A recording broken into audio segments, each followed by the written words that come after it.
Hello अस्सलाम वालेकुम। आज की वीडियो में हम लोग देखेंगे कि हम अपने माउस का ये जो हमारे पास एरो वाला आइकन है, इस आइकन को कैसे चेंज कर सकते हैं किसी डिफरेंट आइकन में।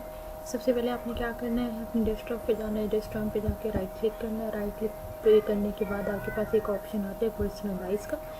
पर्सनलाइज पे आप जब जाएंगे तो आपके पास एक कंट्रोल पैनल ओपन होगा। वहाँ पे आपके पास फाइंड सेटिंग में जाने के बाद आपने सर्च करना है माउस। आपके लिए सर्च करना है माउस। माउस में से आपके पास डिफरेंट ऑप्शन आएंगे जिसमें से आप करेंगे change mouse pointer size. Mouse pointer size पे आप जाएंगे तो you will see some options है जहाँ पे आपके पास माउस के कुछ पॉइंटर्स आते हैं। लाइक आपके पास कोई कस्टम है, आप उसका कलर चेंज कर सकते हो। यहाँ से आप अपनी मर्जी से कोई सा भी माउस का कलर चूज़ कर सकते हो। You can choose it black and white, you can choose it black, and you can change this size of your mouse as well. So अगर हम इसका कोई कलर चेंज करते हैं अपनी मर्जी से, यहाँ से कोई से भी कलर करेंगे और pick up custom pointer colour, आपने कोई सा भी इसमें से अपनी मर्जी से इस ग्रिड में से कलर चेंज कर सकते हैं।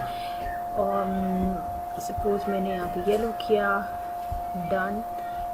Now you can see my mouse colour has been changed. Thank you for watching.